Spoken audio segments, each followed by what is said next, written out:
the shadowed annals of antebellum Virginia, nestled along the humid banks of the James River, lay a sprawling tobacco plantation known as Viridian Hill. From a distance, it was a portrait of Southern prosperity, its fields green and its great house pristine. But Viridian Hill held a disturbing, macabre distinction. Between the years 1840 and 1855, county records and advertisements in the Richmond Enquirer documented the escape of 19 enslaved men from the property. 19 souls who risked death, mutilation, and the terror of the slave catchers' hounds to flee its borders. Yet in that same 15-year period, a chilling statistic emerges from the archives. Not a single enslaved woman was ever reported as a runaway. Not one. This anomaly was whispered about in hushed tones, both in the quarters and in the drawing rooms of nearby estates. Other plantations bled runaways, men and women alike, but the women of Viridian Hill, they stayed. This statistical impossibility was no accident. It was not a sign of benevolent treatment or contentment. It was the result of a forbidden system, a calculated architecture of psychological control so perfect, so horrifying, that escape was rendered unthinkable. The men could flee the fields, but the women were bound by a different, invisible chain, a chain anchored deep in the cold, damp earth beneath the plantation. They stayed, trapped in silent terror, until the night they finally discovered the one secret that was meant to keep them there forever: the breeding cellar. The master of Viridian Hill was Augustus Blackwood, a man of profound contradictions. To Richmond society, he was a pillar of the community, a devout Episcopalian who spoke often of the moral stewardship of the planter class. He was known as a progressive agriculturalist, publishing pamphlets on crop rotation and soil health. His neighbors admired the immaculate order of his estate. The fences were always mended, the fields precisely planted, the enslaved populace well managed. Blackwood's wife, Amelia, was a spectral figure, a recluse confined to the upper floors of the main house, her condition blamed on a nervous constitution. This, too, was accepted as just another part of the estate's quiet, respectable facade. But Blackwood's true passion was not tobacco. It was a darker, more macabre science, the application of agricultural breeding principles to human beings. He pursued this interest with the same methodical, dispassionate zeal he applied to his crops. He sought to create a superior stock, not just for labor but for sale. His well-managed operation was, in fact, a human farm, and his order was a carefully constructed prison designed to protect his investments. The placid beauty of Viridian Hill was a mask, concealing a horrifying, systematic truth. The first clue to Blackwood's operation, beyond the escape statistics, was the plantation's demographic ledger. Census records from 1850 show a staggering imbalance: 48 enslaved women of childbearing age and only 18 men. Furthermore, the estate teemed with infants and toddlers, yet records of sales show an almost complete absence of children over the age of 4. They were, it seemed, a cash crop, harvested young. Visitors to the estate, on the rare occasions they were permitted, noted the uncommon health of the women selected for domestic work. They were fed a specialized diet, given lighter duties, and were conspicuously shielded from the brutalizing labor of the tobacco fields.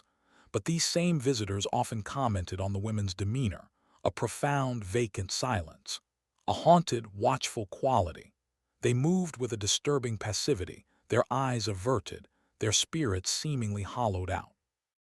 This was not the sullen resentment of the oppressed, it was the paralyzing dread of prey. They were inmates in a gilded cage, and the silence that surrounded them was the silence of shared, unspeakable knowledge. They knew what happened to the men who ran, but more importantly, they knew what happened to the women who tried. What horrifying secret could extinguish the human instinct for freedom? What system, what forbidden knowledge, had Augustus Blackwood perfected that held every woman at Viridian Hill in a state of absolute psychological bondage? The answer would not come from an outside investigator or a benevolent abolitionist. It would come from within, brought to a horrifying climax by the arrival of one woman who did not yet understand the rules of this macabre prison. Before we follow her into the darkness, If you're finding this exploration of dark history compelling, take a moment to subscribe to our channel. The truths we unearth are often forbidden, and you won't want to miss what we uncover next. Now, let us return to that Virginia plantation and the arrival of a woman who would tear the veil from Veridian Hill. Her name was Elara, and her purchase in 1851 would set in motion the very cataclysm Blackwood's system was designed to prevent. Elara was bought at a chaotic Richmond slave auction, sold from a failed estate in the northern part of the state. She was defiant, her eyes bright with a fire that had not yet been extinguished. On her previous farm, resistance had been a way of life. Escapes were whispered about, planned, and sometimes even successful. She arrived at Veridian Hill and was immediately struck by the suffocating atmosphere. The silence was the first thing she noticed. Not the quiet of peace, but the heavy, leaden silence of a graveyard. The other women moved around her like ghosts, their interactions minimal, their expressions locked in a mask of resigned terror. Elara was processed not by an overseer but by Blackwood himself, and a quiet, severe-looking physician who visited from Richmond. She was subjected to a humiliating inspection. Her teeth, her eyes, her hips, her back, her childbearing potential assessed like livestock. Blackwood made notes in a large, leather-bound ledger, his handwriting small and precise. "Good stock," he murmured to the physician. "Strong constitution." Elara was not sent to the fields. She was escorted to a separate, well-maintained cabin set apart from the main quarters, where 5 other young women lived. This cabin, she soon learned, was the heart of the program. It was a place of superficial privilege that masked a horrifying reality.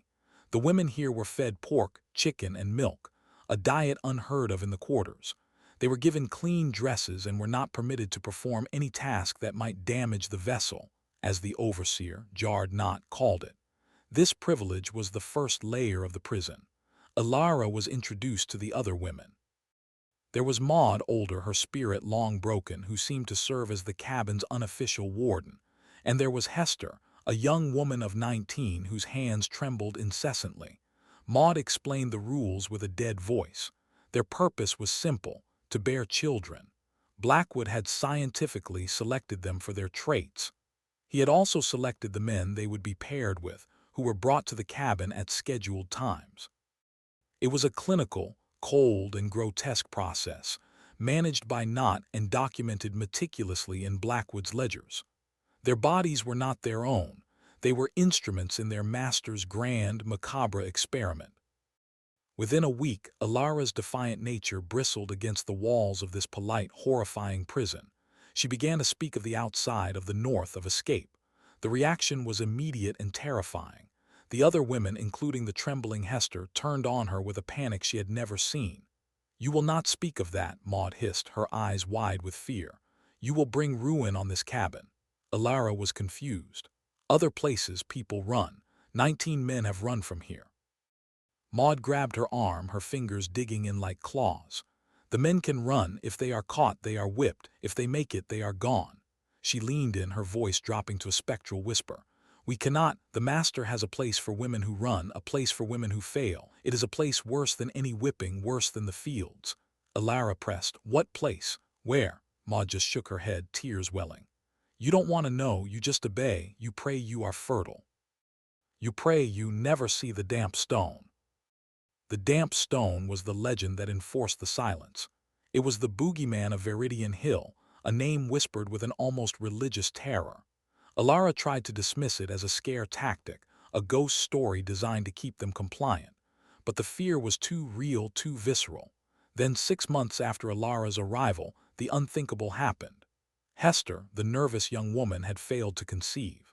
She had been paired 3 times, and Blackwood's ledger remained empty next to her name. The physician came, examined her, and shook his head. Blackwood met with his overseer, Knott. That night Knott came to the cabin. He was not loud or violent. He was quiet, funereal. He unlocked the cabin door and simply said, "Hester, it's time." The young woman collapsed, begging, clawing at the floor. It was a sound Elara would never forget, a thin, animalistic wail of pure terror. Maud and the other women huddled in the corner, rocking and praying, their eyes squeezed shut. not dragged Hester out into the night. She was never seen in the fields, the main house, or the quarters again. She had quite simply vanished. The next morning the cabin was suffocating in its silence. Alara was frantic, demanding to know where Hester had been taken.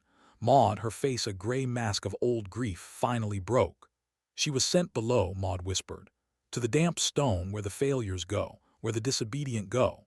She explained the system's horrifying enforcement. The program had two outcomes, success or failure. Success meant bearing a child who would be taken from you between the age of 2 and D4, sold to select clients across the South.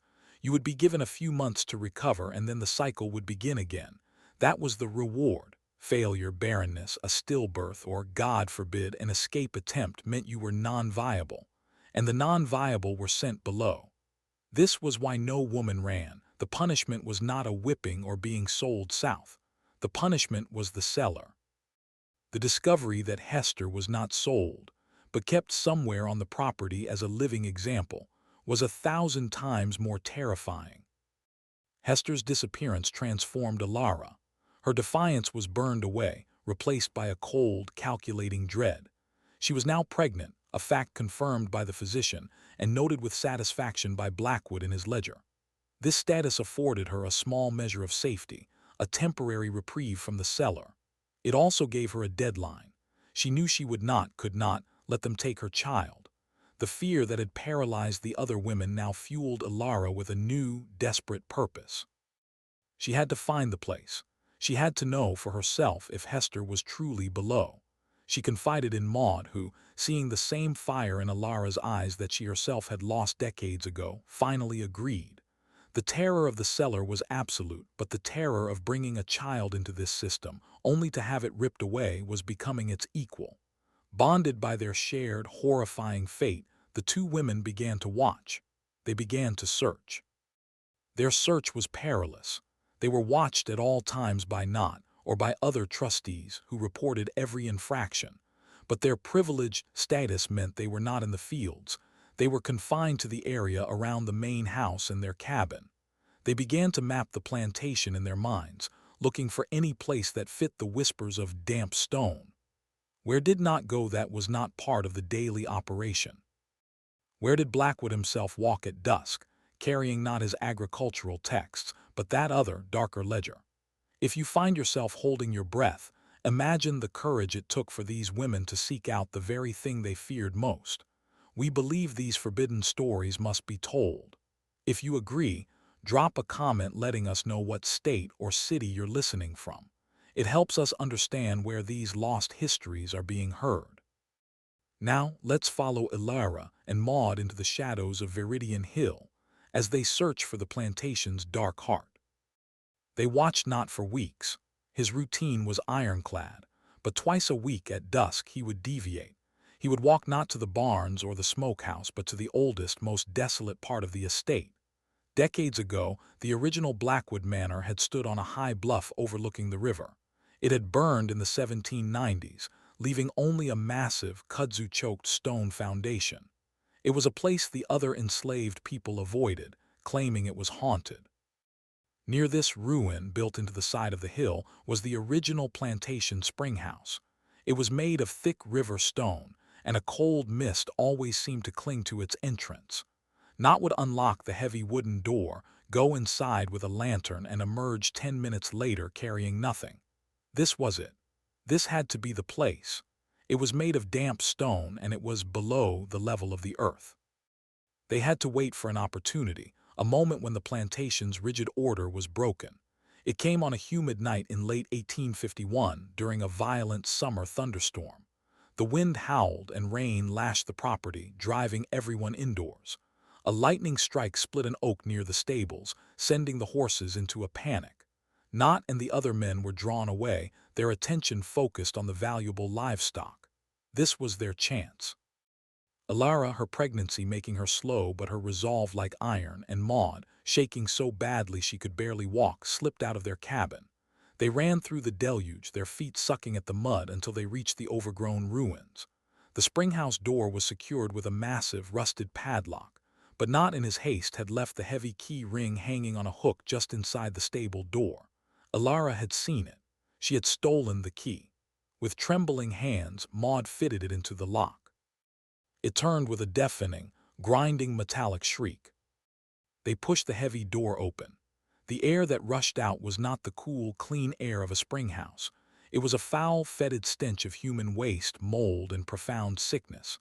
It was the smell of death, but not of the dead. It was the smell of the living dead. Alara, gagging, lit the small taper she had stolen. The front room was just a spring house with stone troughs for milk and butter. But in the back corner, concealed by a stack of rotting barrels, was another door. A door made not of wood, but of solid iron with a small, grated window. It was bolted from the outside. This was the breeding cellar. It was not a metaphor, it was real. Maud began to weep, a high hin sound. Alara, her face set like stone, slid back the heavy iron bolt. The door opened into absolute, consuming darkness. A set of stone stairs descended into the earth. They descended. The steps were slick with algae and something else, something soft and foul. The air was so thick they could barely breathe.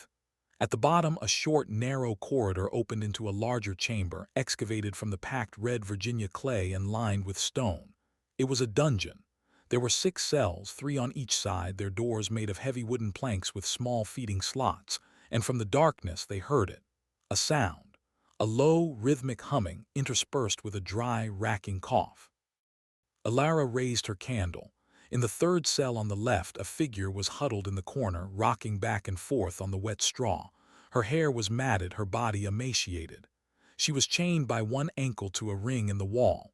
It was Hester. She looked up as the light hit her, but her eyes were vacant, milky, and unseeing. She had been broken. She was, for all intents and purposes, gone. The true, macabre horror of Viridian Hill crystallized in that moment. This was the system. This was the why. The reference script's narrative of holding distant children hostage was a complex psychological threat. Blackwood's method was far more primal, more immediate, more horrifying. He didn't need to threaten their souled children.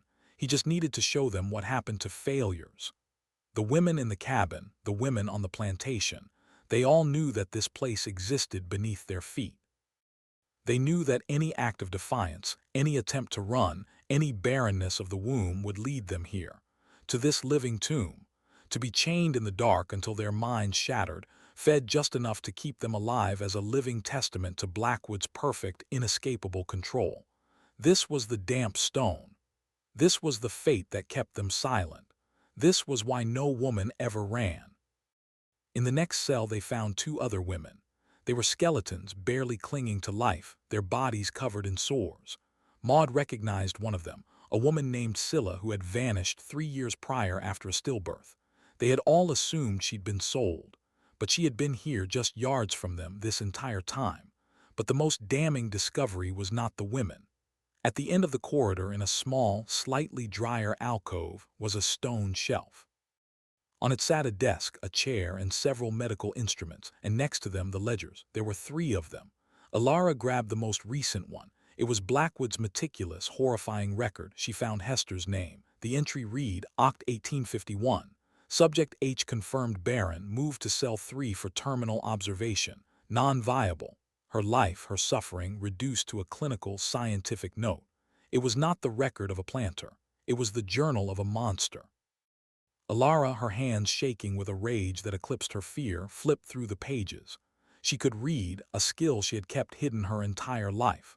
The ledger was not just a record of births and failures. It was a financial document. It detailed the pairing experiments, the traits of the fathers, the prices fetched for the children. And then she saw them. Names. The names of some of the most prominent families in Richmond. They were listed as investors and clients. Letters copied into the back of the book discussed stock quality, securing the bloodline, and returns on investment. Blackwood was not a lone sociopath. He was the manager of a macabre enterprise, a secret syndicate of Virginia's elite who were financing and profiting from this human breeding program. The cellar was not just his secret, it was theirs, and they were all complicit. The discovery of the cellar, the sight of Hester, the cold, clinical words in the ledger, it did not break Alara. It did not reinforce the prison, it shattered it. The psychological control was broken. The forbidden knowledge, once revealed, had the opposite effect Blackwood intended. The fear was still there, but it was no longer paralyzing. It was clarifying. Alara and Maud now understood the truth. There was no surviving this system. There was no obeying their way to safety. The privilege of their cabin was a lie, a waiting room for either the auction block or the cellar.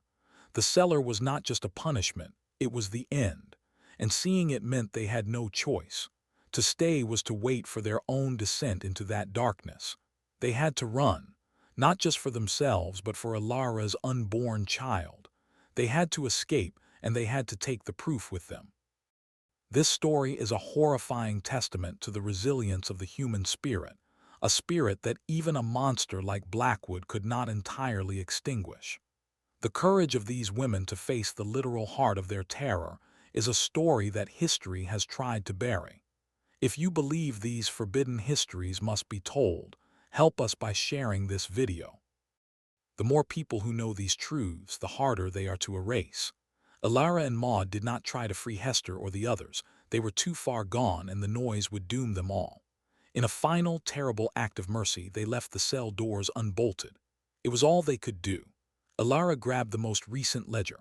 Clutching the heavy book, they clawed their way back up the stairs, bolted the iron door from the outside, and ran back to their cabin through the storm, their minds reeling, a new, desperate plan forming. They could not go back to the way things were. They now knew the truth. They told the other 3 women in the cabin what they had seen. They showed them the ledger. The sight of Hester's name, of the cold-blooded accounting, broke the spell. The psychological prison was gone. All 5 women, including Alara, now 8 months pregnant, began to plan. They had one advantage. Blackwood believed his system was perfect. He believed them to be terrified and docile. They spent 2 weeks gathering what they could: dried food, a small knife, scraps of cloth. They planned their route, following the memory of the men who had escaped, heading north toward the underground railroad routes they'd only heard of in whispers. They would not, they decided, go quietly. They would leave a message. On the night of their escape, they set a fire. Not a small diversion, but a massive blaze in the main tobacco barn, the center of Blackwood's legitimate wealth. As the barn roared, sending flames and embers high into the Virginia sky, the plantation was thrown into chaos. Not Blackwood and all the men rushed to fight the fire. In that moment, the 5 women slipped from their cabin. They ran. They ran with a desperation born of pure, distilled terror, Alara clutching the heavy ledger to her chest. The escape was a catastrophe for Blackwood. It was not just the financial loss of the barn. It was the collapse of his perfect system. 5 of his prime stock gone at once. It was a scandal that could not be contained. He was furious, posting rewards in newspapers from Richmond to Baltimore, describing the women in the familiar language of livestock: prime breeding stock, excellent constitution. Slave catchers were dispatched with extreme prejudice. 2 of the women were captured near the Maryland border. They were brought back to Veridian Hill. They were never seen again. Their fate was sealed the moment they were returned. But Alara, Maud, and one other woman, Dinah, made it. Against all odds, they crossed into Pennsylvania. Alara, sick and weak, gave birth to a daughter in a cold barn just miles outside of Philadelphia, aided by Maud. They were found by a Quaker farmer, a conductor on the Underground Railroad, who took them to a safe house in the city. They were free, but they were shadows, haunted by what they had seen, what they had endured, and the women they had left behind. They had nothing. Nothing except the single, most damning piece of evidence to ever emerge from the slave-holding South: the Blackwood ledger. Alara, recovering, presented the book to the Pennsylvania Abolition Society. The men who reviewed it were stunned into silence. They had read accounts of cruelty, of whippings, of separation, but never had they seen such cold, systematic, businesslike documentation of a human breeding and extermination program. The Blackwood ledger, as it came to be known, became a forbidden text, a secret weapon in the abolitionist movement. It was too horrifying, too macabre to be published openly. It would have been dismissed as pure fabrication. But copies were made. Its contents were shared with sympathetic politicians and influential figures. It was used as proof that slavery was not just a peculiar institution. It was a depraved enterprise. The ledger, with its clinical notes on stock, failures, and terminal observation, combined with the direct, terrifying testimony of Alara and Maud, provided a window into a darkness that many had preferred to believe was impossible. The names of the Richmond investors, now in the hands of their northern enemies, caused a quiet, contained panic in Virginia's elite circles. But the coming war would soon overshadow the scandal. The Civil War brought its own form of justice. Augustus Blackwood, his wealth decimated and his program exposed to his peers, died of a stroke in 1863. Veridian Hill was occupied by Union troops who, upon hearing the stories from remaining slaves, took pickaxes to the old springhouse. They found the iron door, the cells, and the skeletal remains of at least 4 women. The cellar was filled in, the ruins of the house torn down, the ground salted. The plantation was erased. But the ledger survived. Alara lived the rest of her life in Philadelphia, raising her daughter. She never fully recovered. She was haunted by the ghosts of Hester and Scylla and the women who were recaptured. But she had her child. She had broken the cycle. The Blackwood ledger is now held in a university archive, a chilling, macabre artifact. It is the final testament of the women of Veridian Hill. They didn't escape until they found the breeding cellar, because it was only in discovering the true, horrifying nature of their prison that they found the courage to run. They ran, not from the whip, but from the horrifying, documented, scientific reality of the damp stone.